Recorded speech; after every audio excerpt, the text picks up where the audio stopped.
Hi நான் மாணவர். So நீங்கள் எப்படி பார்க்க போனால் அரசனர் கீழமேடுங்கிற பகுதியில் வந்து விஜயபூர் சுல்தான் அவரோட காலத்தை சார்ந்த காசுகள் வந்து கிடச்சிருக்கு. அதோட வரலாறு பற்றி இந்த வீடியோவில் பார்க்கலாமா? இந்த அரசனர் கீழமேடுங்கிற பகுதி வந்து எங்கே இருக்குன்னா அப்படிங்கிற அந்த ஒரு ஊர் சிவகங்கை மாவட்டம், சிவகங்கை வட்டத்தில் தான் அந்த ஊர் இருக்குது. இந்த ஊரில் கிடைச்ச விஜயபூர் சுல்தானோட நாணயங்களோட வரலாறு பற்றி அந்த வீடியோவில் பார்க்கலாமா? ஓகே. இந்த அரசனர் கீழமேடுங்கிற பகுதியில் வந்து பார்த்திங்கன்னா பேச்சுக்குளம் முனிசாமி கோயில்னு ஒரு கோயில் இருக்குது. இந்த ஒரு பகுதியில் வந்து 3 உலகத்திலான சிலைகள் வந்து கிடச்சிருக்கு.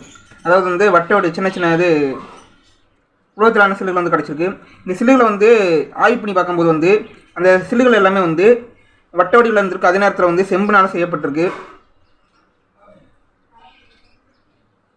அது மட்டும் இல்லாமல் அதில் வந்து ஒரு பக்கத்தில் ஒரு வரியும் இன்னொரு பக்கத்தில் இன்னொரு வரியும் இருக்கிற வந்து வச்சு அந்த ஒரு சிலைகள் வந்து காசுங்கிற விஷயத்தை வந்து நாணயங்கிற விஷயத்தை வந்து கண்டுபிடிச்சிருக்காங்க.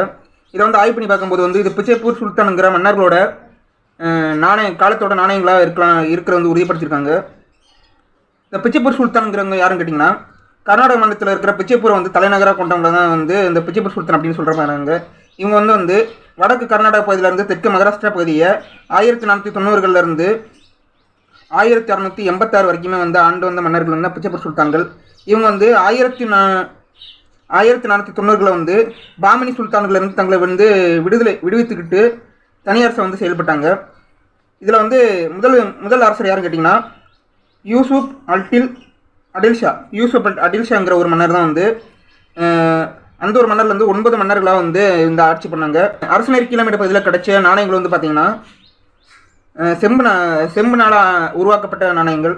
இதெல்லாமே வந்து பார்த்திங்கன்னா மொத்தம் 3 நாணயம் கிடச்சிருக்கு. அதில் வந்து 2 நாணயம் வந்து 8 கிராம் இடையிலையும் 1 நாணயம் வந்து 7 கிராம் இடையிலும் இருக்குது.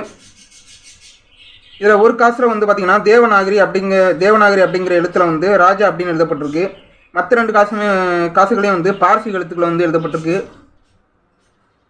இதில் வந்து இருக்கிற அந்த காசுகளோட அந்த எழுத்து படி பார்க்கும்போது வந்து இது வந்து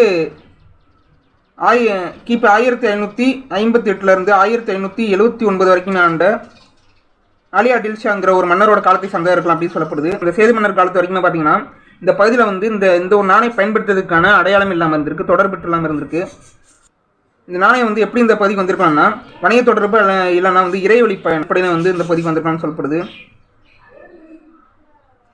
இந்த மாதிரி காசுகள் வந்து கிடைக்கிறது ரொம்ப அரிதான விஷயம் தான் சொல்லியிருக்காங்க. ஸோ இதான் வந்து அரசனர் கீழமேடுங்கிற பகுதியில் வந்து கிடைச்ச விஜயபூர் சுல்தான்ங்கிற காலத்தோட காசோட வரலாறு. So thank you. வேறு பற்றி வீடியோ பேசினா கீழே கமெண்ட் பண்ணுங்கள். பிடிச்ச லைக் பண்ணுங்கள், ஷேர் பண்ணுங்கள். தேங்க்யூ.